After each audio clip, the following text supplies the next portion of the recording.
This conference will now be recorded. Since we only meet once a year, to go ahead and introduce themselves, starting to my right, going to the left, their name and their affiliation.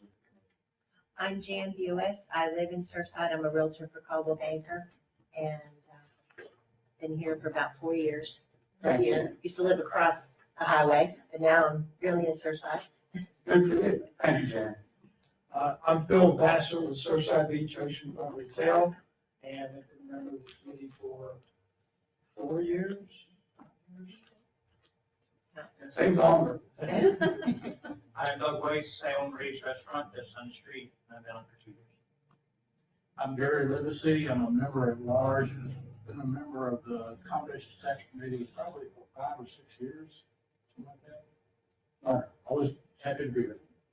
Thank you. I'm glad that you are here. Okay, the agenda has been printed. We've got several presentations. We've also got some financial data to go over. The first item on the agenda, though, is elections for chairman. And normally, I would open the election for chairman. Just to give you a little history, I chaired this committee from its inception for numerous years. And then Randy Harrison chaired the committee for several years. I would say probably 5 to 7 years, and then his untimely death led to him passing up the chairmanship, obviously. I was vice chair at that point in time, and I don't think we've had an election since. So now we're back to the point of electing a chairman. Rather than open it for a nomination, I would like to say that I think it's good to have a turnover in leadership. I think it's time to have a turnover in leadership. So having said that, I would just look for a volunteer, someone to serve as chairman. I would open the floor to that. Could we volunteer you? You can, but I would say that it would not be bad to have someone else fill the chair. You know, experience is a wonderful thing, and good leadership is hard to find. So I'd like to nominate Mr. Bill Servant as chairman of this committee. I second that. Have a motion and a second, further discussion. All in favor signify by saying aye. Aye. Opposed? The ayes have it. We will move on. Thank you all very much. Sammy, who wasn't there for you? Yes, he was. That's true. Yeah. We've had some great leadership outside of me. Very, very true. Okay, the minutes were submitted in your packets. I assume you've had time to read those minutes. I would entertain a motion to approve those minutes as submitted. So, have a motion to approve. So have a second. Have a second. Are there any deletions, additions? Hearing none. All in favor signify by saying aye. Aye. Opposed? None opposed. Approved as submitted. We'll now open the floor for public comments. Agenda items, 3 minutes per speaker. Do we have any speakers?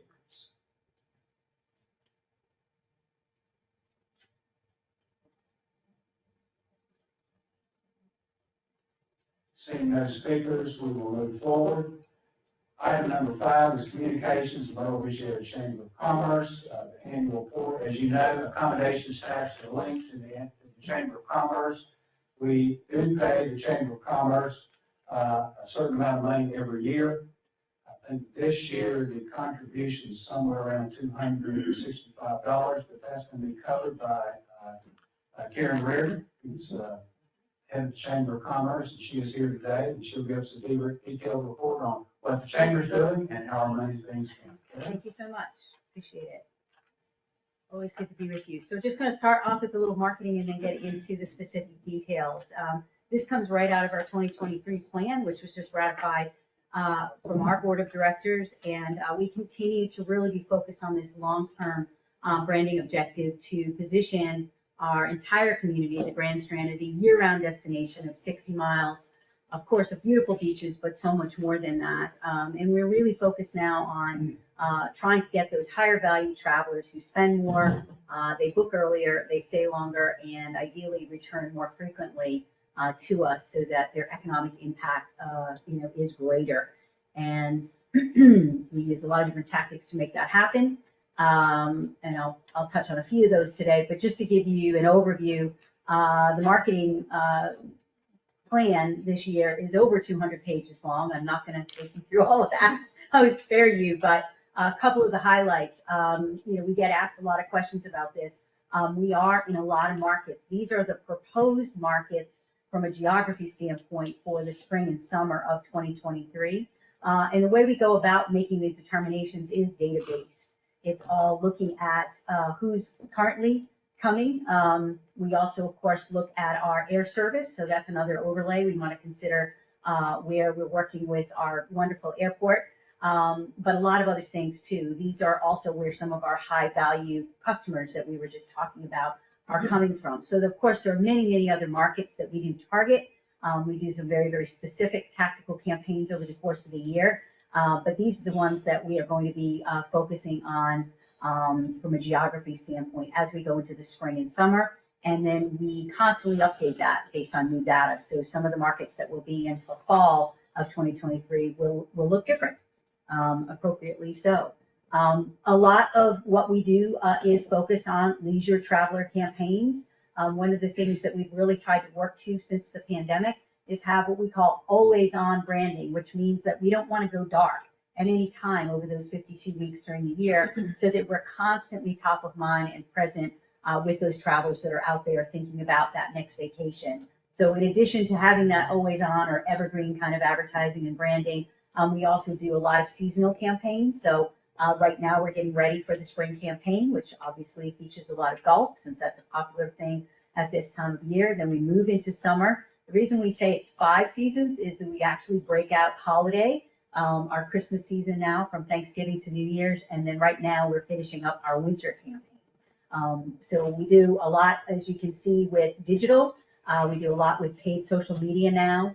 The endemics are, sort of those travel magazines and digital platforms associated with them, whether that's like a Condé Nast or Travel and Leisure, because there are still, quite a few people reading those, getting ideas, dreaming of where they want to go. We really, do quite a bit now in connected TV, and then about 10% in linear TV. And then a lot of our budget is on what we call cross-channel programmatic. So if we're doing a buy with a media property like Southern Living, we're not only just in their print magazine, but we're taking advantage of all the digital platforms that they have and the social media that they do as well, so that people are consuming that in lots of different ways. So that's what the campaign for the leisure traveler looks like. We're also, I can get this silly thing to move, want to just touch on some of those segments. So there's a lot of different people, as you know, that come to the Grand Strand for different reasons. But we can't be all things to all people, and we can't just be scattershot. So we do, again, have data that indicates what are some of the best, what we call personas for us to really be focused on and targeting. So one group we call the beach sophisticates. You see they've got a certain age range, a household income. One of the things that's common across all 4 of these personas is that they spend anywhere from $2,000 to $5,000 on a vacation. If they spend less than that, we're not targeting them. If they want to come from Columbia or they want to come from Charlotte and, or be a day tripper, that's great, but we're not going to spend our marketing dollars bringing those folks here. We want to bring folks here who are going to be spending, again, more money for their vacation and having hopefully a longer vacation, and eating out more and going to our attractions and everything else. So in addition to the beach sophisticates, we have our family group that we call Family Tides. Obviously, that's a very big group. It's our 35 to 54-year-olds. You'll see here they have children in their household, whereas the beach sophisticates, they may be empty nesters now, so they're not dealing quite with that, or they may be single and not have any kids. Classic beachers, we could kind of call them euphemistically boomers to some degree. They do have a great household income. They spend what we want them to from a travel spend range. And again, they come from slightly different places in the country to come visit us. They tend to be a little bit older than some of the other groups. And then the last group is playful and practical. So these are some of our younger guests that are coming to the area, but they also have a very high household income, as you can see, and they spend disproportionately on travel. So these are folks, think of them as millennials that are in very good, prosperous jobs. They may not have any children, They love to travel. They may travel 3 or 4 vacations a year. And so again, that's a very, very lucrative customer that we want to catch. We want to get them to come here one time to the Grand Strand, and then we feel pretty confident we can get them to come back again and again if we provide a great customer experience. So those are the 4 personas and sort of the 4 major groups that we target.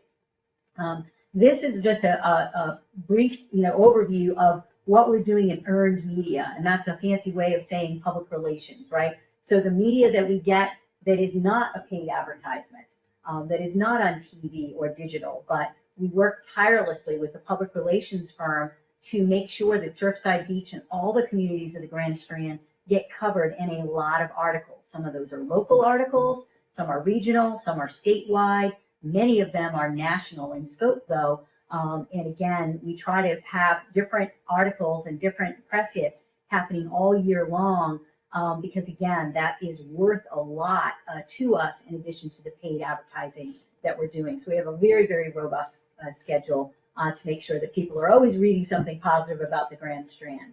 And one of the real shifts that we made last year that we're going to continue into 2023 is the idea of us owning our own destiny and being content creators. So when we buy an ad in Southern Living, to stay with that example for a minute, we're renting that space. We buy one ad in the April issue, and then you read it. It may stay on the coffee table for a while, but then eventually it gets thrown away. If we want to be in Southern Living again, we have to pay, once again, to rent that ad space.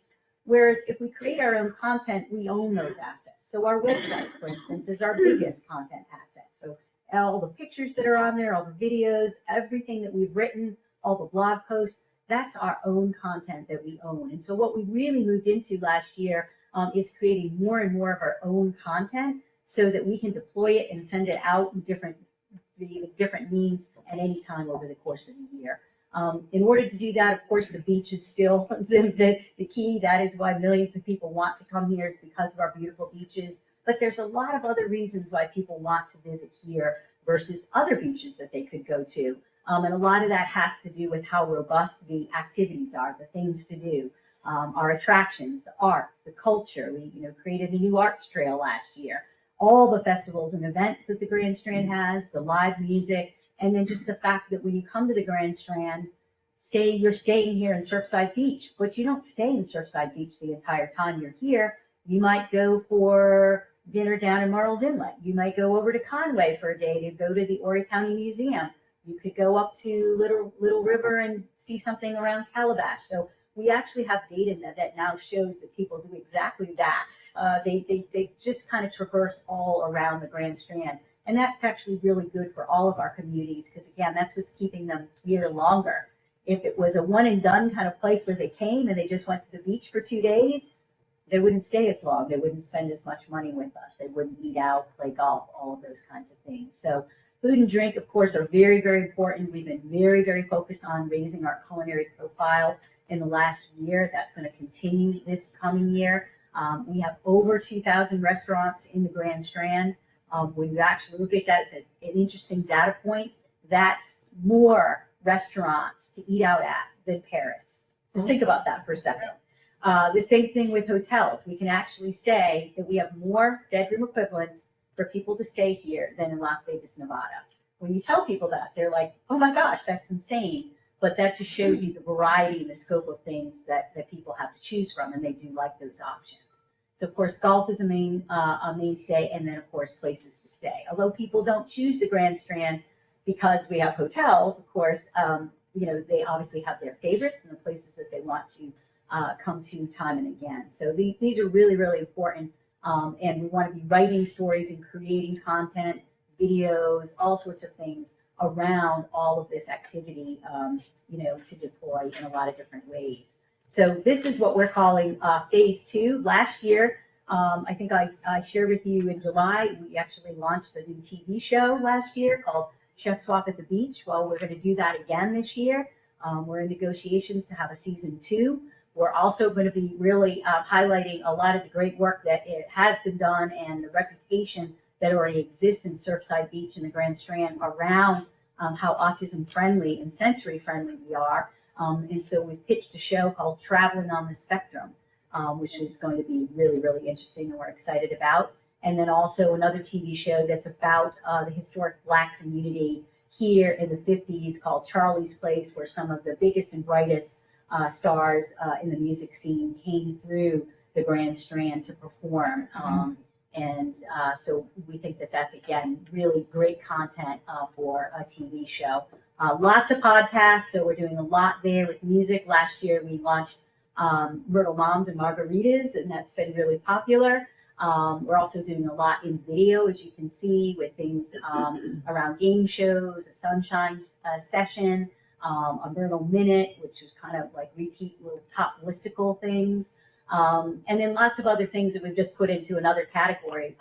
We've been working on a sensory-friendly children's book that we think would be amazing for parents to have, to be able to read to their children, and again, encourage folks that have children on the spectrum to travel. One of the things we've learned from Becky and Champion Autism Network and national data is that close to 80% of families that have a child on the spectrum do not travel. They do not go on vacation with their children for lots of reasons, but certainly the fear of being ridiculed or just the judgment that could be passed on that family is a big deterrent. And we've proven that people can come here to Surfside Beach and have an amazing time, and their children can have an amazing time. So we really want to highlight that. A beer and spirits trail is on tap, so we're excited about that. As I said, last year we did an arts trail, and then we're also looking to do more with the Culinary Ambassador Program, highlighting some of our best chefs from the area. So lots of exciting things that we're doing in content. And again, specifically to the visitmyrtlebeach.com site, and as it relates to Surfside Beach, it's been a lot of targeted promotions that we've done and that we continue to plan to do. A lot of community editorial. I've brought you all visitor guides, so I'm going to leave one of those with you today. And then, of course, you've got a dedicated web page on visitmyrtlebeach.com. Visitmyrtlebeach.com is actually going to be completely relaunched in about a month's time. So we've been working the entire year of 2022 to create a new platform for that website. We think it's going to be even more engaging and have a lot more functionality for guests to look and make decisions about what they want to do when they come here. So lots of events that get promoted through our social channels. Surfside Beach is featured in many blogs, and again, our social media posts, Beach Easy Media YouTube shows that we've done, inclusion in our e-newsletters. As we said, we've had close to, I think, 60 specific articles last year where Surfside Beach was featured in those as, again, earned media that went national. So again, great exposure, and it's great third-party endorsement when someone else is writing and telling that reader what an amazing place this is, as opposed to just us at the Visitors Bureau telling them that. And then, of course, we do a lot of ad campaigns, as I just showed you, TV, digital ads, and then those integrated content partnerships. So we have a very, very robust schedule to keep us high in mind and top of mind. So this is the homepage feature. One of the things that we're really proud of is that last year we had over 10 million people come to the website, consume that, and then start to go. And of course, we now have the data to show where they went, where they lingered. And so they do go to Surfside Beach, to that dedicated page, and see the specific things that are happening and make decisions based on that. So really, really important. And we think with the new website, we're going to be able to do even more there. This is what the growth looked like to visit surfsidebeach.com for 2022. As you can see, total web sessions were up almost 26%. The number of unique users that came to the site was up 24 and change percent, and then page views were up almost 26%. So again, we're seeing robust interest and a lot of really, really good traffic, and really happy to see the sessions continue to grow. And the 2023 forecast is strong. We worked with a company called Tourism Economics. They did a forecast for us for 2023. Like many other economists, they're saying that we are in a recession now, but that it's a short and shallow recession, and that we're going to start to see some of that inflationary pressure and some of those recession aspects like supply chain issues start to ease a little bit by the time we get to June of this year. And so we are forecasting, again, with their help, to have another strong year, very similar to the performance that we had in 2022, maybe about 2 to 3 percentage points off, especially in the first 6 months of this year. So we continue to use Smith Travel Research as well as key data, trending data that shows that the average total stay values throughout 2023 will remain high. So one of the real hallmarks of what we saw last year was that occupancy numbers were a little lower than they had been in 2021, but the average daily rate and the RevPAR was significantly higher. So I think that everyone in our lodging industry has really learned to love the fact that if you're gonna be dipping down on one thing, it can be occupancy, as long, again, as average daily rate continues to be really strong. So again, that means that our lodging industry had a much more profitable year than they had even in high water years like 2019. So we're seeing more of the same for 2023 in that forecast. So again, I'm going to show you in a minute the amount of dollars that do come to us under our stewardship to pay for the marketing that we do on your behalf. But this first slide shows you the value of the marketing that's been created. And so we use our public relations firm and our advertising agency to work through some formulas to actually understand when we're putting this content out into the marketplace, what kind of impression is that creating? And then with those impressions, what is that worth if we had to actually go and buy, particularly when it comes to something like public relations. So you saw 2.4 billion impressions. That's 2.4 billion eyeballs reading that, seeing that information. That's worth about $8 million that if we had to go out and buy that in the open market. Paid promotions generated about 16 million impressions, worth a little bit over $1 million. And then publications, 750,000 impressions for 3,750. And then the websites with 4 million impressions, the estimated value of that is about $25,000.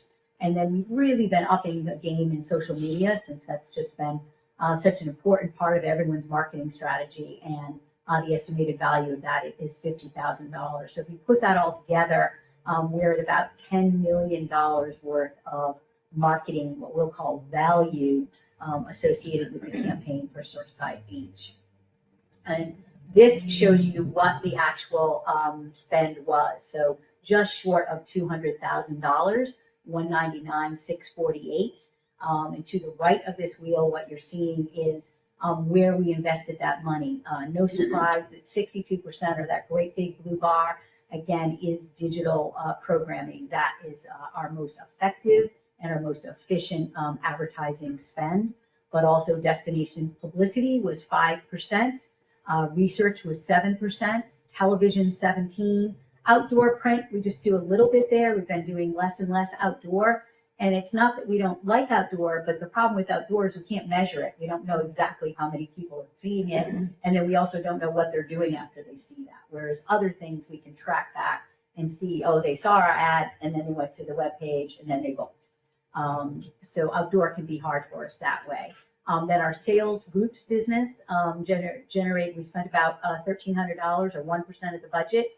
And then again, we continue to do a lot of general consumer promotions, and then just a tiny bit of international. We are proposing to do a little bit more international in 2023. We just weren't ready to do it in 21 and 22 with COVID and borders closed and things like that. It just didn't make a lot of sense to spend money in that arena at that time. So that's what the total investment looked like for 2022. And this is the proposed Surfside Beach ATAX budget for 2023. And again, it's based on what we think the ATAX revenues are going to be coming in. And so that is estimated at $313,000. And again, we don't need to spend all of it, but we always kind of look and budget and plan to be doing, a number of different things with that to make sure that promotion stays strong. You'll see in this proposed marketing activity, air service is in here this year, because we do want to get back to investing in air service to make sure people are flying in to visit as well as driving in. There's again 6% designated for publicity, 64% for digital, 5% for consumer, 1% for groups, 2% for research, and television continues to be a very, very good awareness driver for us. Although most of the television we're doing now is more connected TV, it's more streaming. Think about Netflix, Hulu, those kinds of platforms. That's not to say that there aren't people watching things on CBS and ABC and NBC, but those audiences are really shrinking. So we're more on streaming and connected TV kinds of platforms these days, and get more bang for our buck there. I wanted to just put this up for you. I think I did this once for you maybe last year, and I've done it for town council as well. But this is just like a history, a progression. You can see the trend line since 2019 in terms of Surfside ATAX. So back in 2019, total collected was $726,000. Amazingly, even in the COVID year in 2020, total ATAX collected was $750,000. And then it shot up in 2021 to $863,000. Last year, the best year ever, $1,137,000 total collected.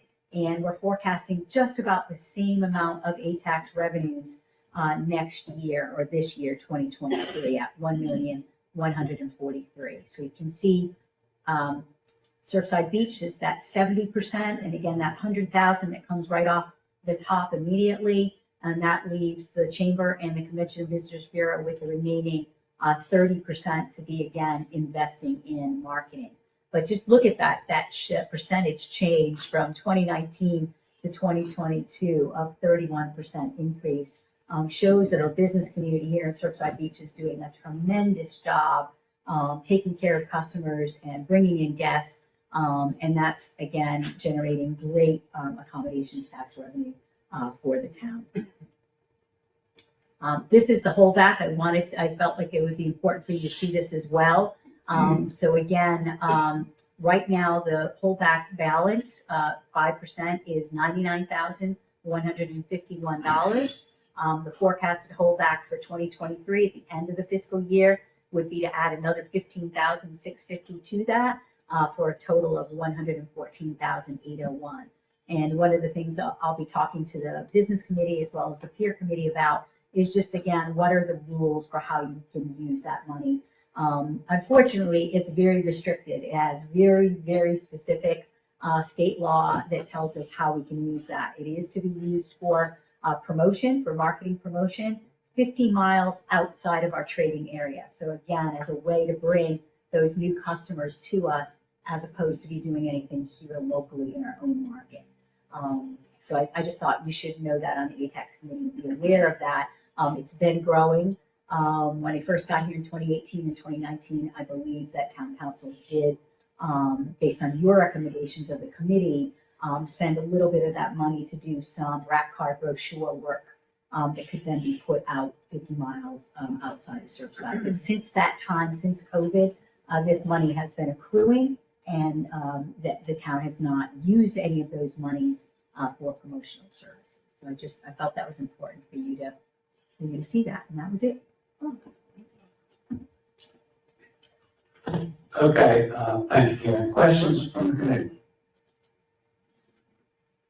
Just for the sake of, Mr. Chairman, just for the sake of conversation, back on slide 13, you had a number in the middle of that slide, there's billions Yes, of eyes. yes, That's a big number. it is. Where do you get that number? Again, what we do is we look at all of the advertising that's placed, as well as all of the PR that gets generated, and our ad agency and our public relations firm use an industry standard formula to actually calculate out what that's worth. So again, if we've got a huge story in a big national publication, that's worth more eyeballs than a short mention that just says Surfside Beach in a small 2-paragraph story. So they calculate out what is sort of the average value of each one of those placements. And so that's how they calculate how many people saw that. And again, the publications and the TV and networks and so forth, they're all giving us that reporting back. So when they send us billing, we're also seeing that our ad ran when we said it was going to run. And then again, how many people were watching that TV spot at that time based on how many people were watching that show. So it's a fairly complicated formula, but it is an industry standard so that we have some way to judge how many people are actually seeing what we're putting out there. So it's a lot of people. And, you know, and again, they may not all be unique, so you might see an ad in Southern Living, then you see a TV commercial, then later on, you're online, you're on CNN.com, and you see a digital ad pop up. Each one of those would be separate impressions that would be measured. Does that help? Additional questions? I'm sorry if I don't understand. That 50 miles outside of, what exactly does that mean? Like if we have a barbecue festival here, and who holds that money? You do, or we have it? So we hold that money for you, but it's the town's money. Okay. So the town holds the 70% automatically, gets it from the state. Right. And then the 30% comes to us plus the 5% holdback. And then it's a really simple mechanism with the mayor just simply writing a letter saying, town council has approved XYZ expenditure, and then that money is released to go, you use that money for that function. But a local barbecue that you want to be promoting to the residents of Surfside Beach would not qualify. But we could advertise it like in Florence or Yes, you Columbia. could put it How at a come we TV don't station do in that? Charlotte. Well, and that's an excellent question. And we had, as a committee, we requested that monies, back in the days of Brad Daney, that money be used to develop a tourism website separated from the town's .org website to promote tourism in this town, and it just never seems to get accomplished. Like local tourism, like But you have surfsidebeach.com sitting on visitmyrtlebeach.com. Right. But it's inadequate and not visited much, and But that could be changed because all we need to do is add more content and make it more robust. which leads me to my next point. And I think you may be more in the same place I am. Now we've got a $20 million plus investment that's coming online. And my question to you would be, what does the chamber have planned? And you and I talked before we started this meeting, is you're meeting with, I think, the peer committee and maybe the business committee. Yes. On plans for the future, as I guess it relates to the pier. My question would be, I think that the chamber should report back to this committee on exactly what the chamber has in mind to promote our new $20 million pier. I think it should be more than just an enhancement to our website. I think that pier probably needs its own website of some sort, but you're the expert, so I would rely on your publicity department to come back to us. We've got $100,000 plus sitting there. We've got a new, what some people call the entertainment district. We've got a lot of other new restaurants that have been built here in town. We've got other things that are going on, but let's just stick to the pier for right now, because that's a major, major investment, and we need to get the word out. Now, I think that it's an opportunity for us. We've got the funds, and it certainly qualifies. And I'd like to see what comes of your meetings. I appreciate you taking the time to meet with these people. But it's sort of an opportunity. We've got the funds. It's something we need to capitalize. And I just would want to state for the record that in addition to the funds that the town of Surfside has to put towards that, the chamber and the CBB wish to be able to invest our money in that as well, because the pier is a major asset. The pier district is a major asset that only helps tell our story for the Grand Strand. So again, dedicated pages will be done, and we can definitely put together a separate plan specific for that. But I think I could be so bold, one of the concerns they have is that it's being treated as a one-off event, and the pier is not a one-off event. It's not balloons and stickers one day when you cut a ribbon. It is an asset that's now in the community forevermore, let's hope. Yeah. And so it needs to be marketed year-round as a place to come. And so that's a different kind of marketing approach than just thinking about it as a one-time party to celebrate that the pier is open, if that makes sense. Well, I think that goes to some of the merchants in that area wanting to put a moniker on it called the Pier Village to try and promote that area and the pier with the pier being at the center. Sure. And hopefully we can put some things together that will make it a year round, because if not, that pier won't come close to paying for itself. And we've made a major investment down there.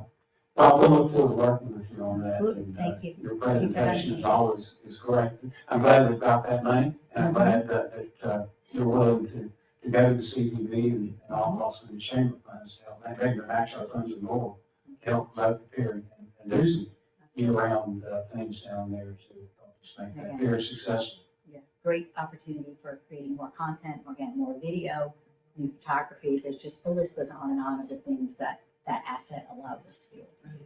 So Wonderful. we look forward to Spend some money. that. Spend money. Additional questions from the committee? Thank you, Karen. Thank you. Great job. Okay, in your packet, there is a proposal that you can see that relates to the Myrtle Beach Area Chamber of Commerce proposed budget. That budget would relate to 2023. I think you can see the copy, lights are on now. I would entertain a motion to approve that budget as submitted. So moved, having fiscal year 2023 budget approved. I have a motion, do I have a second? A second. Have a second, do I have further questions? Comments or concerns? All in favor, signify by saying aye. Aye. Opposed? Ayes have it. Thank you, ladies and gentlemen. All right, we'll move forward to 6B, finance report from Finance Director King. Diana?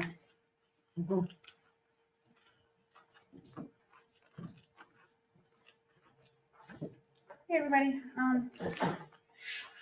You're the only ones that have this if you have your package, but the first page is for fiscal year 6/30 of last year. If you look at the number I circled on the bottom. What did I say? Oh, no, it's on the second page. We have you look on the second page, it's $376,000. That's what we have left from last year. It's on the second page. Second.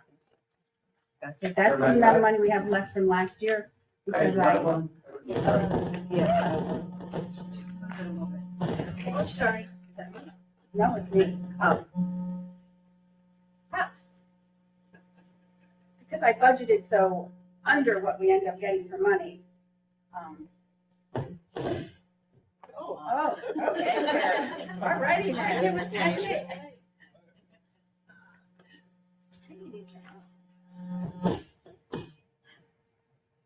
Ta-da. Ta-da. Okay. We ended up with $376,000 left, because I'm not tall enough for this. $376,000 from last year that we didn't spend, because it was a COVID year, you saw those numbers. We just didn't have any idea whether people would come or not come, and I was probably way too conservative, but that's a good thing in the end, I think. So if you go to the first page, you can see at the end of the year, what we ended up with was in excess of revenue of $163,000, which gave us overall 376 more than we had planned. If you go to right where we are right now, which is, it says at the top 12/31 of 22. Expected payment from the state is $795,000, and we probably will meet that, or we will do more than that. What we ended up getting last year was over $1 million. But when we came here last year, we didn't know that either. So it's all, we don't really know what's going to happen. So as of right now, we are $79,000 ahead. We did get a check today from the state. It was $120,000, I believe. A little bit less than I expected, but this fall has been an up and down thing. This was covered the period October, November, December. So, and plus it's the one they hold back and spread it out all over the state. Everybody in the state gets our money and all the big tourist agencies, and they spread it out to everybody so that everybody gets a piece. They take it out of us, and then at the end of June, they look and see whether they have anything extra, and they'll give it some of it back. But you don't know. There's just no way to know. So anyway, through this, right now, we are $79,000 ahead, and we're planning on the barbecue festival and the kids fair for April, that are coming in April. And one of the things about the budget from the chamber is to remember, they run on a 12-month calendar, January to December. We run July to June. So they never are going to agree. We're always going to be off by months, plus they don't count the money till I send it to them, where I will say, oh no, I meant to give you that last month, or no, it's because it's accrual accounting. So they'll never agree, but we can always balance back to it. We're not working in the same time. So for this year, just so you know, before you start looking at grants, the year we're coming up on, I'm budgeting that we're only gonna take in 980,000 versus the million that we took in last year. I don't know what the number's gonna be, but it's kind of an in-between number between 1 million and where I was 600,000 last year. I think going up a lot.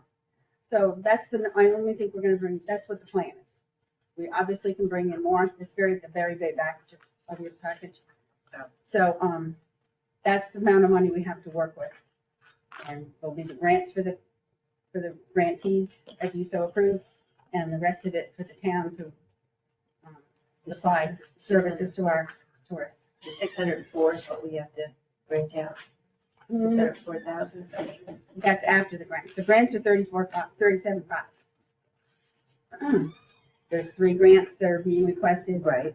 16, 15, and the Historical Society, and then the markers carry over for, hopefully we'll get those one of these days. So it's 37.5 in grants to outside, and then the rest, 604 is what's left to be used in. To the hub. Okay. All right, you have any questions as you're going, just let me know. Any questions for Diane before she sits down? She's trying to sit down quickly. That's it, run. Questions? Everyone good? Okay, thank you, Diane. We'll move on to funding requests, and the first one would be C1, would be the Champion Autism Network. Thank you, Laurie. Thank you. Good afternoon, and thank you all for the opportunity to present our grant request or allow us to apply again. So I've learned a bit more about grants lately and how they should be measurable. And one thing that we really want to do, and there's been a lot of changes here in Surfside Beach, and we've not really had, probably since prior to COVID, like a real cohesive, how are we going to approach this wonderful and growing autism awareness travel initiative? And so, with Rob's departure and with the changes in administration, there's not been any real partnership, or I feel like engagement really with the town that could really improve and we could do better. And so what we want to do is we want to get out there and enlist more businesses here in Surfside to be certified autism friendly and to support our families. What we're doing here to promote Surfside, we have been highlighted. We're regionally, statewide, nationally, and internationally recognized for our efforts. We were part of the BBC One documentary, and then just this year, Surf Dreams Foundation and Champion Autism Network were featured on a Fox Weather documentary. And, our efforts in marketing and PR have really helped to highlight Surfside Beach and the Grand Strand, of course, because as Karen mentioned, people come here and then they stay here and play somewhere else. We continue to promote Surfside Beach as a safe environment for our families to come. The first responders are trained, God bless them, thank you guys for all your support. And we really want to, like I said, engage Surfside and the business community a little bit more. What we're proposing is we're asking for $16,000, and that is to help us fund people and the initiative to get out there and have our businesses in the community become certified so that we can promote them. And then, of course, our grant goals and objectives would change just based on funding. Would there be like, is it a hard thing for a business or a restaurant to be autism approved? And would they have like a little symbol in front of it? Sure, yeah, and I don't know if you see it around wherever, so yeah, we have the Champion Autism Network certified stickers that promoted businesses go. Another really exciting thing that we have going on this year, we're in a pilot program with Google Maps where our participating businesses can, on their Google Maps listing, state that they are autism certified through Champion Autism Network. And so that's just wonderful for SEO for everybody. And we're really excited about that. And that's supposed to roll out this quarter. We're really excited about that. So there's a lot of benefits to the business owners as well. We try and make it to be a win-win-win for everybody. It's got to be a win for our families, a win for our participating businesses, and a win for CAN. Do we have a lot of restaurants here in Surfside? We have a number of restaurants here, but only a few are participating. Okay, and how about anything else, like food stores or what other kind of? The business? Food Lion is participating now, and we have Hamburger Joe's and Johnny D's, Phil's Resort and the Holiday Inn, the Saltaire Restaurant and the Holiday Inn. And I'm sure there's others, and I know I'm forgetting because I always do. Eggs Up, no, I'm sorry, Golden Egg, not Eggs Up, Golden Egg, yes. Evan and his team, yeah. More questions? Okay, thank you very much. Thank you. Okay, the request is for $16,000. I think last year the request was about that same amount, 15,000. I think we approved 5,000 last year. Is that correct? That's right. Yes. Comments or motions on the committee?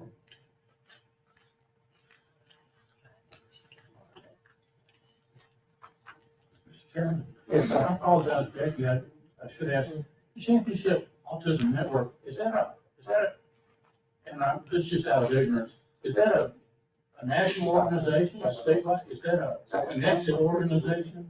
So it was born here as a concept in 2013, and then we became a 501c3 in 2016, where the town council of Surfside Beach declared Surfside Beach the first autism-friendly travel destination anyway. So in building from there, we are taking our programs and the different corporate relationships that we developed here, and we can then roll out to other areas. So we are nationwide in a partnership that we have with Blue Green Resorts.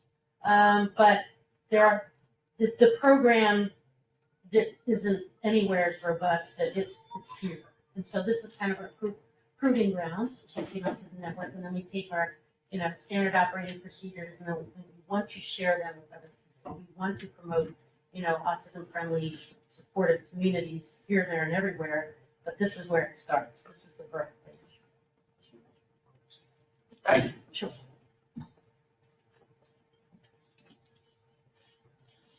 Once again, thank you, Becky. Okay, back to the committee. Additional questions, or I'll entertain a motion. Wouldn't mind giving them 6,500. Okay, is that a motion, Jen? Yes, a motion to give them 6,500. Thank you, ma'am. I have a motion for $6,500 for fiscal year 2023. Do I have a second? Have a second? Further discussion? Hearing none, I'll call the question. All in favor signify by saying aye. Aye. Opposed? Ayes have it. $6,500 for the next fiscal year. Okay, moving forward. Thank you again, Becky. Thank you. Moving forward, we'll go to the Surf Greens Carolina Cup Pro-Am. $15,000 is the request. Phil Jackson here? Phil, come on forward. How you doing today? Glad I could be here this year. We're glad you're here. Thank you so much. Well, it's one shot, so sharing is caring, right? Very is very good. So I appreciate the opportunity. Thank you guys so much. We want to say thank you for last year's funding that you did for the Carolina Cup. Last year was the 4th annual, and it was our biggest yet. We saw over 315 competitors from the United States and 2 countries come here in Surfside Beach. And I do these contests all over the world. And so my goal was to do one at home to that scale. So we've reached that scale. And the addition of a live webcast last year really got our internet impressions up all over the world. Over 21,000 people tuned in to the 3-day event, despite the one day that was a full washout, but we still ran the event. The Holiday Inn did over $50,000 in retail sales with bar and t-shirt sales and hat sales and things like that from the event. Next year, we're going to incorporate a Take a Kid Surfing Day, which if you guys aren't familiar, it's our flagship event. We take over 120 kids surfing for free. We do 5 in Surfside, in the town of Surfside each year, and we do 8 total. We do 1 in North Myrtle Beach, 1 in Brunswick County, North Carolina, and 1 in Myrtle Beach. And then the other 5 are right there in Surfside. We feel Surfside Beach is our hub. Grew up in Oceanside Village, and so I've been in Surfside my whole life. And I love it here, and just to have this event here is great, but it takes a lot of money. I mean, a ton of money. Refuel came on as our presenting sponsor. We had other businesses locally. Visit Myrtle Beach came on as our webcast sponsor to help fund the webcast because those things are not cheap. We fly in judges from all over the United States. We have a head judge from California, 2 WSL, which is the World Surf League judges from Florida. So this event is a big magnitude. That's why, we're asking for $15,000 because we plan on adding a little more to the event this year. And our end goal is to have it at the pier. We've kind of outgrown the little corner at Holiday Inn. While we love it, and it's a perfect venue with the scaffolding on the deck, you can oversee the ocean and everything looks good. We really think the pier backdrop is going to, make a big difference in this event and really attract a lot more people. So that's our end goal. That's going to be based on the completion of the pier. We're ready to make the move whenever council approves and the pier is done. We're ready to make that move and we're seeing a festival style event in our future at the pier. Possibly 4. What does California think about our waves? Well, they love our hospitality. Okay. Waves are in it. And I think that's what brings them back. Like I said, I do this all over the world. Well, the United States and the Caribbean, but everybody loves coming to the Carolinas just because of the hospitality. And I spent a lot of time in California, and the people in California, they'll hold doors for you. No, yes, ma'am. No, yes, sir. And they don't drink sweet tea. So they love coming back here. Additional questions? Thank you, sir. Yes, sir. Thank you so much. Diane, a question for you. I know we had a discussion, and I'm not sure who the councilman was who attended the meeting, who was the liaison to this. Yes. So we recommended $5,000. What was approved by council? 10. I knew it was different.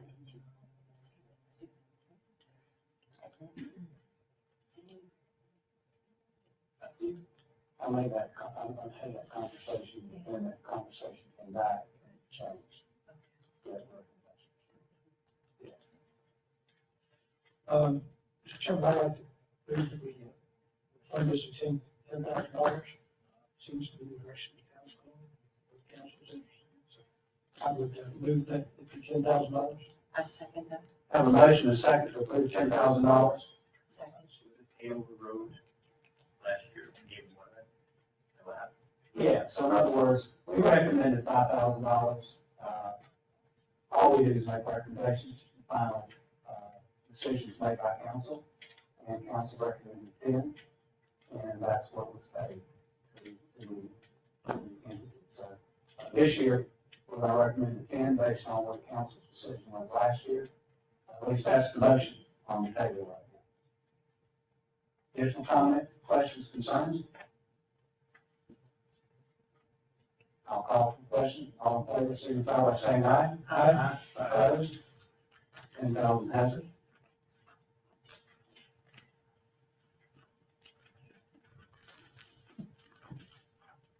Okay, the next item on the agenda is the Surfside Beach Historical Society for $1,500 for Mary Beth Mabry. Is Mary Beth here? No.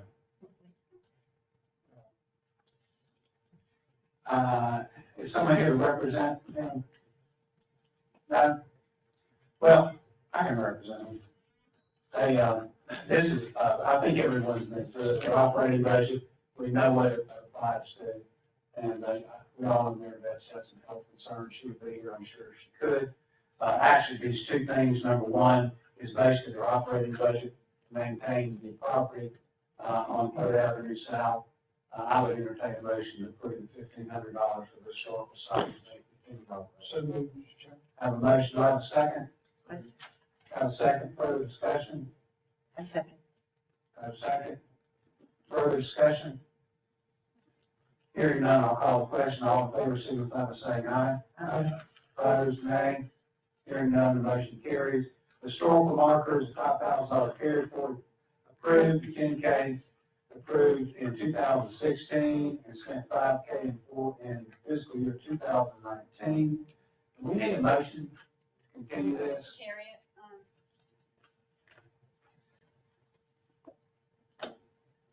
I think we need to do that. You see there's a memo in there from Ben Burrows that he is going to try. Again, it's at the very back. I did see that, yes, ma'am. He promised me, once again, that he's gonna get the last 2 markers up and running, so that's all I can do. Okay. Then I'll entertain a motion to keep the hysterical marker. This is hysterical. Historical markers, $5,000 carry forward. I'll entertain that motion. So moved. Second, A second. I have a second. Further discussion? Hearing none. I'll call for the vote. All in favor, signify by saying aye. Aye. Those opposed? The ayes have it. We'll move forward now to the town of Surfside Beach funding request. Finance Director King. China, before we start on this, you heard the concerns that Karen has about funding requests and their implications for 50 miles out of town. Does the town have any concern, or have we got an opinion from the state on the funding of these items that we're doing inside the town that may not be tourism related? Well, the money that I think she's talking about is the holdback. The holdback can only be spent 50 miles out. We're proposing to spend money local, You're comfortable with this? This I'm not- budget. I'm not so sure that that's. No, that's separate. You got willing them? You hear Ashton? Well, what we're spending it on really is on events per se. But And they're gonna spend it on the pier promotional thing so that outside. we're advertising events. We are advertising. 50 miles out. Open. I don't know, that's what I was asking. Why can't we spend that money? It's doing advertising. Which money? The money they're holding back? or Yeah, our hold money? back. No, we are, Okay. we'd go to them and say, do a campaign for us to do the Right. pier and do it. I mean, they're only gonna do it way far away. We're not gonna take that money. Right. They're gonna spend it. Right, exactly, because they're holding it. So that doesn't answer your question, does it? Of course not. Of course not, I knew that. I think we'll get a vote. You think What's the what? cost to get a vote? I think we should get a vote. On what? Posting on local events that we're promoting that may not be tourism related. Well, we haven't really, with just the one at the bottom here, the events is what you're talking about? The 331,000? Well, I'm talking about barbecue festivals, and I'm talking about anything we're spending money on that may not be tourism related. But I have a question. I'm just asking the question. Well, I think the barbecue festival and the kids fair are definitely people from outside. And we do advertise, I think Robert was putting stuff in the Florence paper and putting on Facebook. So it was going farther out than it probably ever has. And I think we would continue that. But those are definitely, in the 4th of July, are for tourists to come here. So I think what we have in this thing really is for bringing in tourists. If the town ever needs clarity, it's very, very simple. It costs $0. Write a letter to Turk in Columbia, and they will provide a judgment and tell you whether or not it is a qualifying expense or not. We have, Barbecue festival or any other thing that the town is doing. we have not been It's a lot of questioned. money. Well, any question? I've been shocked, sometimes I've been No, I know. feeding. But we do put in there how many tourists come when we do the report every year to Turk. We do put that in there. Oh, she's here. He took note. Already made the call. I'm just asking a question. I'd rather be safe, sorry. But, are all those signs being used for promotion? No, we have separate promotion at the bottom. It says promotion advertising, 30,000. And the staffing to do it. Most of these funds here for these events are before putting on the event as well as minimal advertising and promotion. And then we have another bucket for more promotion. I'll come back and see. Okay, come on, see. Thank you. All right, Okay, let's move forward. Proposed use of fiscal year funds 2023-24, $604,000. Are you? okay, I thought you were doing me. No, no, Okay, no, I'm no, sorry. no, no. Okay, so for our internal things for the police department, they would like 252,000. The May events is for the bike weeks, as you know, which is provided for by the state ruling. They want cameras on the beachfront, which is been very beneficial to our tourists as Do we well as have to our. them now?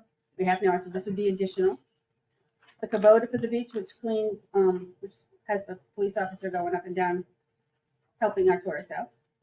We take a supplement of, this used to be 1.5 officers, with ATAX would pay for the police department, and then overtime, and those are pretty normal, we usually put those in every year.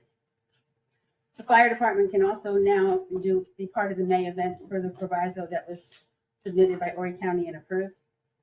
Used to be just police, and then there'll be a salary supplement of about 75,000, which is about one firefighter to help them during the summer, take care of all the tourist calls. And then $15,000 in overtime. Public works are the three things we do every year: beach cleaning, the raking of the beach every morning, and then the cleaning of the restrooms. Those are the three things there. That covers the labor. And then the events. Which Mill can come by and see me. Barbecue costs about $8,000. I am. Kids fair is about $4,000, and then believe it or not, that's a 1 hour event that gets people that just call up all day long. What time is it going to be? I'm coming from Florence. I'm coming in. I'm coming in. I'm coming in. So that's what that is. July 4th fireworks, 50,000. We don't really know what's going to happen next year with the pier, so it's kind of just a placeholder at this point in time. We're hoping everything is going to be done, but this would be the first of the next fiscal year. The Christmas celebrations, which we kind of have on and off throughout December, which Robert did advertise those up in Florence and on Facebook, and a lot of those things. And that Christmas tree lighting was huge attendance. Good deal. Promotion and advertising on some of those things, and then the staff to help put on these events. So that we can have, would be the other 19,000. And then originally, way back when we did the debt on the pier, we went to the bonding agent and they came up with a schedule of how everybody would help pay back the bond, the $4 million. Some comes from hospitality, some comes from ATAX, and the rest is supposed to come from the pier itself to pay for the debt. So their original proposal was the $50,000 that ATAX would kick in towards the debt payment, which is about $300,000. So this is just, I just kept it steady since that was been the recommendation at the time. So the total of all that is the $604,250. That would go to the town. So. Is that reduction on the pier, does that qualify? And it's a tourist event, and you pay for the debt event, pay for the debt. Did we set aside that money for this year's fireworks on the pier? No. Okay. Do we have any money for fireworks for this year? Are we gonna have it open by July? I hope. We hope, but They say I don't think the pier committee knows exactly when they're gonna have the grand opening, or Okay. whether council's decided, So or we any don't of know that. if there's gonna So be for a right July. now, but you'll see on the money that we have left from last year, I do have some money that I put aside for pier events, but I don't know whether it's enough. It's not gonna be enough. Okay. There needs to be more of a discussion, so we can kind of move this money around a little bit. Your council can when we get closer to the budget, if that's what we want to do. We approved 20,000 last year for Christmas events. An additional 25. Was it spent? I'm still working on that. I know we just had Christmas, but we just finished booking everything for December, so I gotta look and see. I think it's close, but it might not have been that much. Because I think it might have gotten booked to general fund, so I gotta look and see whether we need to move it over to ATAX or not. Because it was kind of a new thing that we were doing. So, and then Robert kind of left me trying to figure out some things. Okay, So we will know an answer to that soon. thank you. Questions from the committee?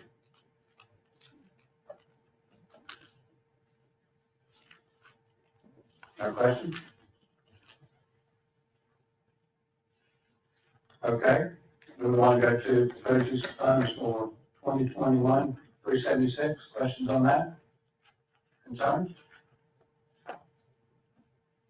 Okay, well, that money is the money we have left over, and this is for things that we that we would like to have before the tourist season starts. So we would spend this between now and June, and we think it would help us with the tourists for next summer. So for the police, it was $100,000. They want signboards for 16, put some more cameras down there for another 25. We want to get 2 beach wheelchairs because the ones we have are getting old and they're always being requested, and 7,000 should buy 2 of them. And then we need a command vehicle for the beach patrol people. For fire, this is kind of new. Between the police and the fire department, they'd like to get a drone to help with public safety for 50,000. And they'd like to reinstate the program and improve upon it, I guess I would say, by getting a jet ski with a tractor to transport it and also the equipment that you need to operate the jet ski.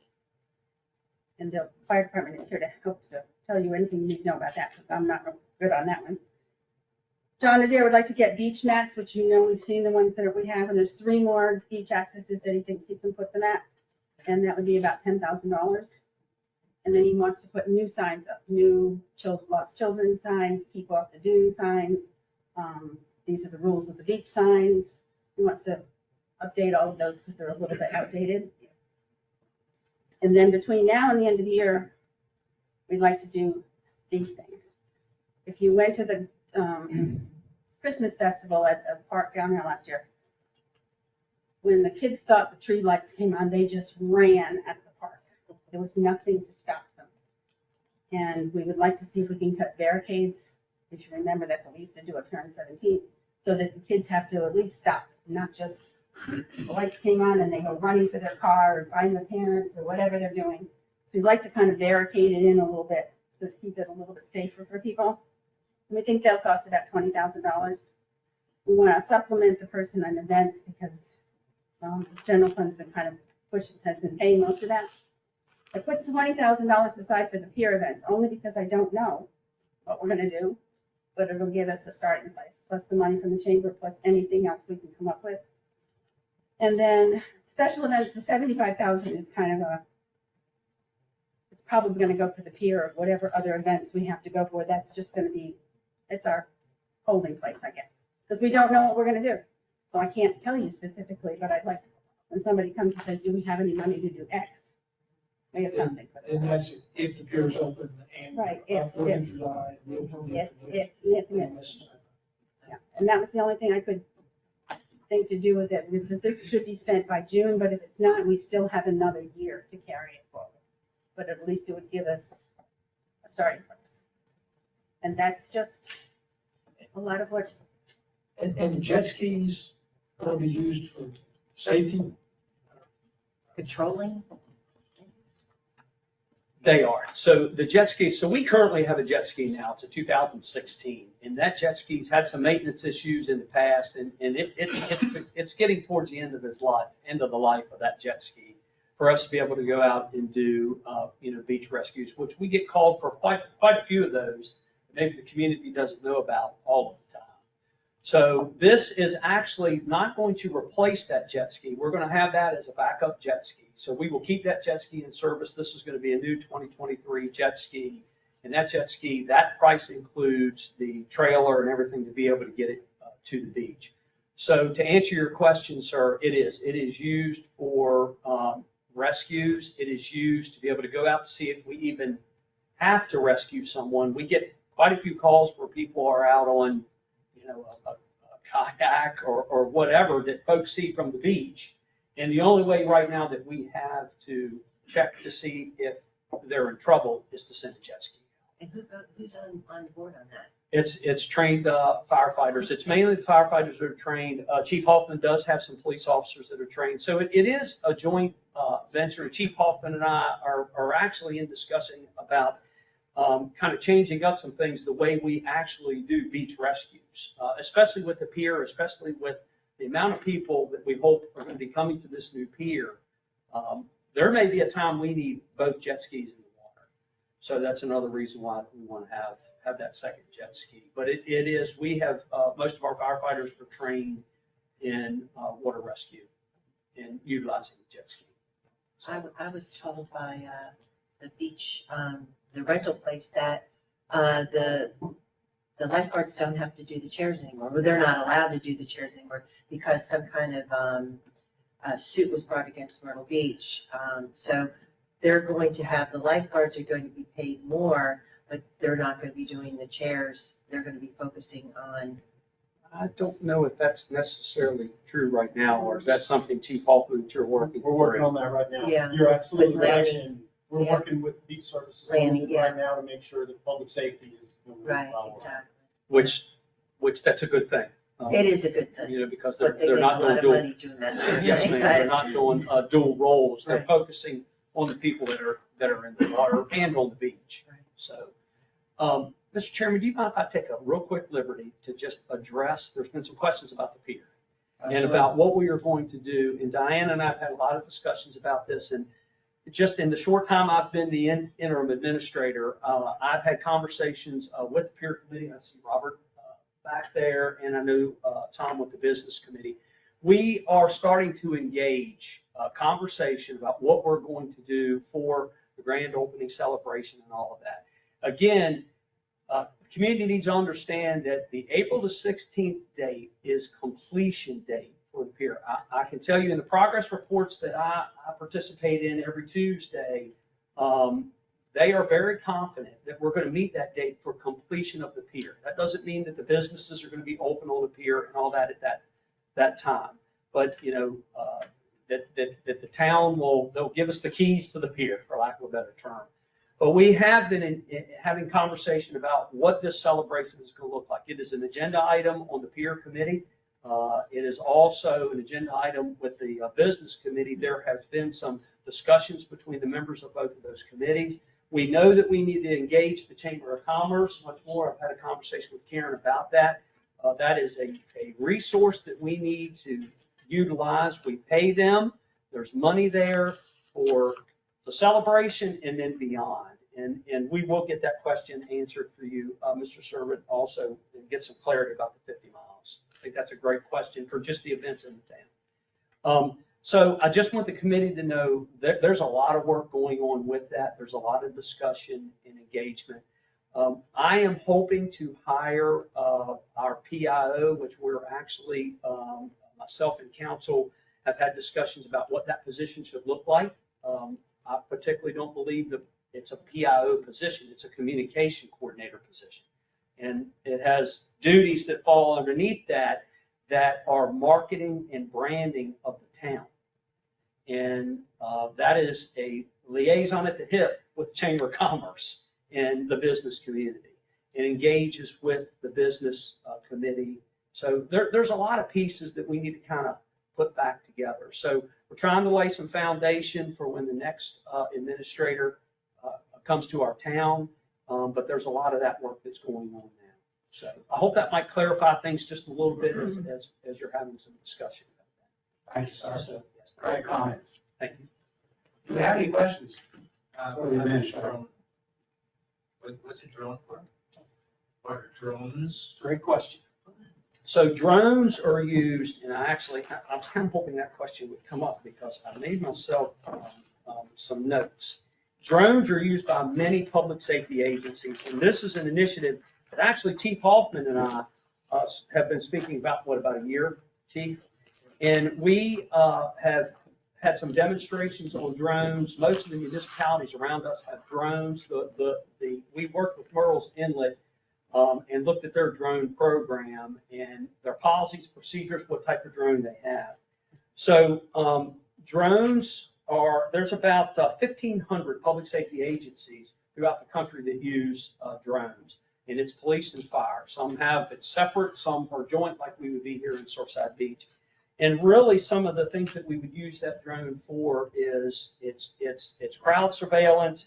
It provides the police department with just a larger field of view. It provides the fire department to be able to put a drone up and to look at if we have houses on fire. If we look at Ocean Lakes, that could happen right down here on Ocean Boulevard, where we have a larger view. It's real-time information given back to the incident commander. It's also used, we have the jet ski to go rescue people, But there are times that we could put a drone up, and these are quick response. I mean, they are outfitted in kits that the drones, once we get our folks trained, can be deployed very quickly and can be sent up and sent out into the ocean. The particular drone that Chief Hoffman and I are looking at, that is a significant expense, but it's cameras, it's infrared, it has speakers, it has spotlights. We can hover over someone and ask them, "Are you okay?" And we can see them give us a thumbs up or, no, I need help. So that's some of the things it can be used for. Also, search and rescue, disaster response. We live here at the beach. It can be used for public works, also to be able to surveil, for surveillance, depending on the damage and things that we have at the beach. Crime scene analysis, many police departments use that to analyze different crime scenes. They can use it also to reconstruct auto accidents. So there's a lot of uses for the drone, and we looked at quite a few of them, and the one that we chose, although expensive, it is a drone that will last a long time, and it is something that is, it's needed. We have a lot of events here, and that would be a drone that Chief Hoffman and I could also use to put up just to monitor crowds. You look at what's getting ready to happen with the pier. So that is our proposal, because we think that if we can keep our folks out of the water in a jet ski, even though we have to have jet skis because we do rescue people, it's safer for our folks and really safer for the people that are down on the beach and visiting the community. So I hope that answers your question. I think in flood zones too. So, yes, sir, absolutely. Yes, sir. Thank you. Okay, thank you, sir.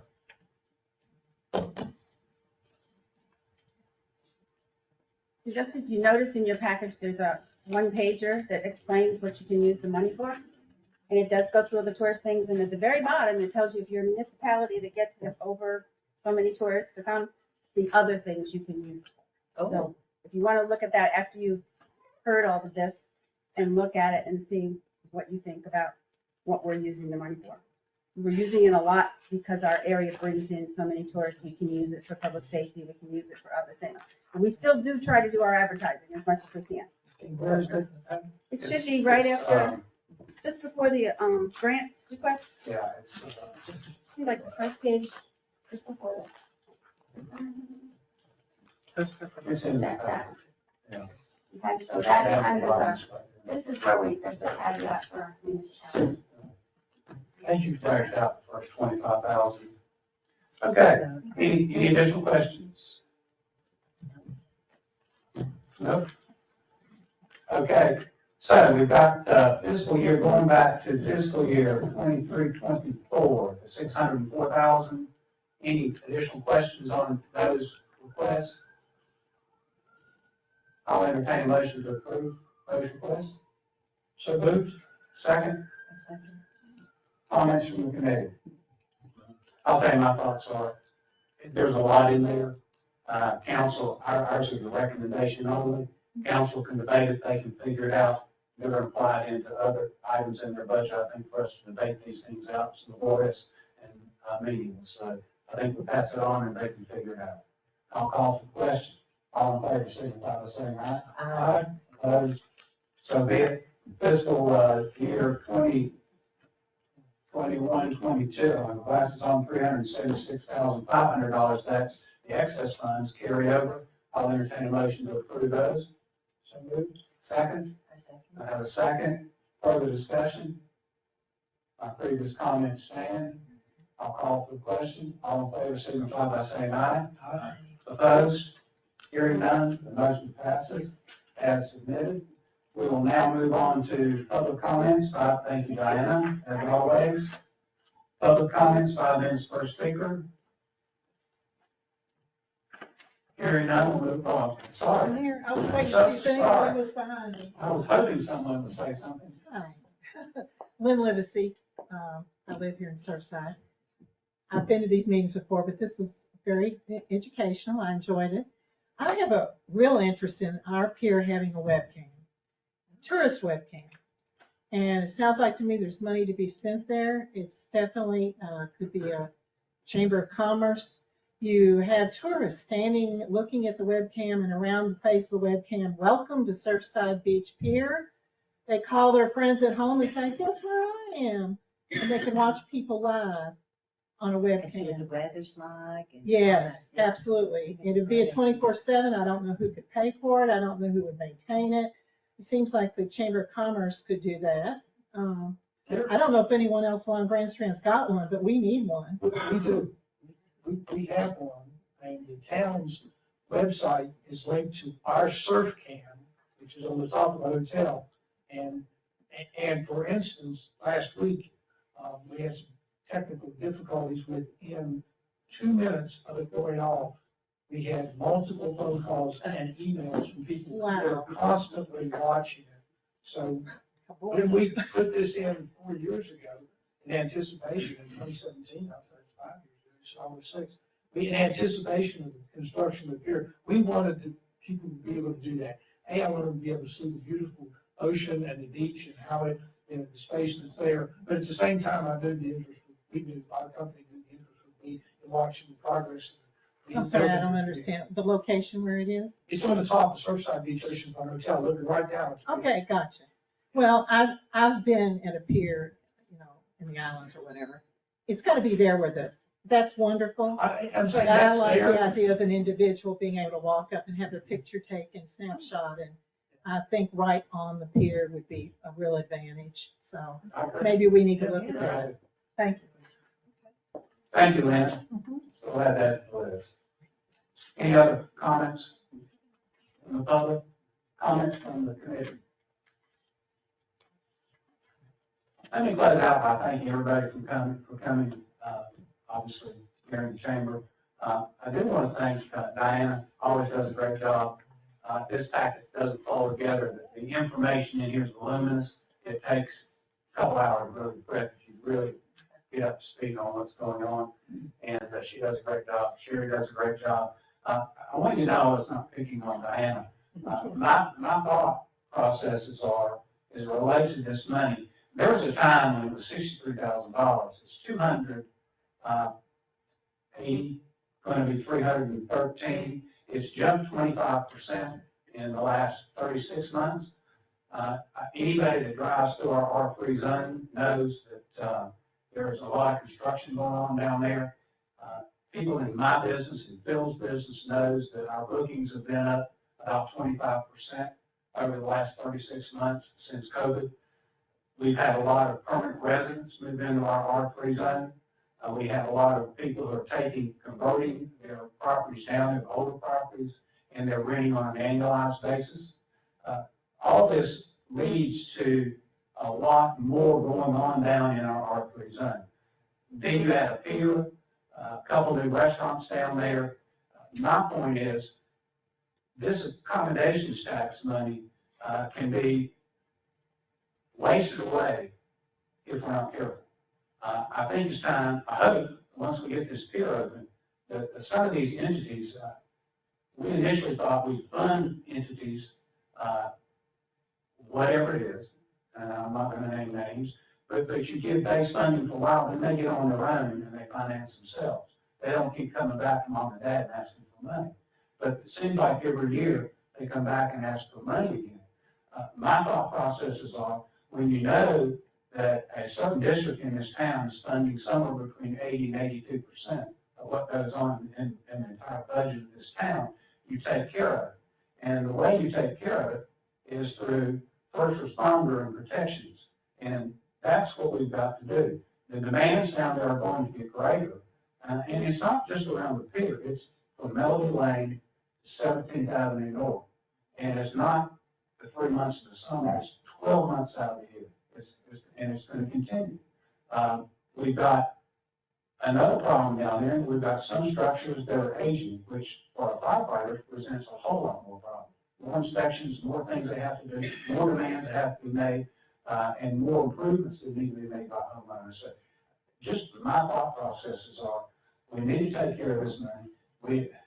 I'm not picking on Public Works, but Public Works doesn't have any business in ATAX. We're just balancing the budget.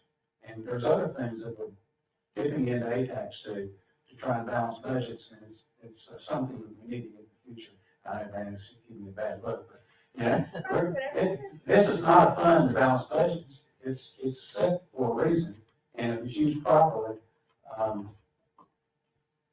it can multiply itself. It will produce more money. And Surfside is, can be a perfect example of how funds can be spent correctly. Any other comments from the committee? Public Works put those restrooms in up and down over the last 2 or 3 years with some ATAX money. Thought that was a big plus. Plus, hey, I live here, I'm real familiar with the city. I'm a big Public Works supporter. Me They too. do a great job. Me too. And I'm not picking on Public Works, I'm just saying that Public Works probably is not an APAC fund. Really, technically, it's probably not an APAC. Well, they rake the beaches and they. Well, again, some of the items probably are, but, yeah, let's say, well, I don't think we need to debate it here. I'll go ahead and debate it one-on-one. There's a percentage, so does ATAX pay to clean the beach too? Is that all of it? Do Or they? just funding it? Just funding a portion of it? That pays for all of the. All of it? People to do it. Yeah. So. Probably Big should. portion of it. Yeah, but the majority of it, ATAX pays for it, so probably not. Does Myrtle Beach break their beaches every day? They do? Not every day, probably do theirs every 3 days. Yeah. It goes a lot deeper than that. I can have this conversation with you. I'm just using that as an example. It runs a lot deeper than that. We need to protect our job, protect ATAX. That's what we're looking for. It can be splintered away quickly. Yes, sir. A really quick item, you remind me, Mr. Culver. Diane, I didn't see, we normally see a $75,000 setback for beach renourishment for that fund. I didn't see it in there. Is it in the number somewhere? It's not, we took it out of the budget. There is the ordinance to do beach renourishment has been taken out. We do believe that this next round of government, beach renourishment is going to be funded by the Corps of Engineers. There's a proposal that went through the last budget for the Biden administration that they would pay for beach renourishment. So we're very, very hopeful. And we also have, I think we have about $1 million already saved if they were to come and ask us for money. So rather than put any more, that's where we stand right now. How many backhoes do ATAX? No, don't answer the question. Don't answer the I question. don't let them do that anymes That's what Right, exactly. I don't do No, that. I'll tell you, that guy's got his job, it's security. He does my Do the swash dishes, yeah. almost every single day. This has nothing to do with any personalities, this has to do with backhoes for 20 years. Right. ATAX money. Thank you for coming. I'll entertain a motion to adjourn. So moved. Second. Second. Once again, thanks for coming. We stand adjourned. Oh.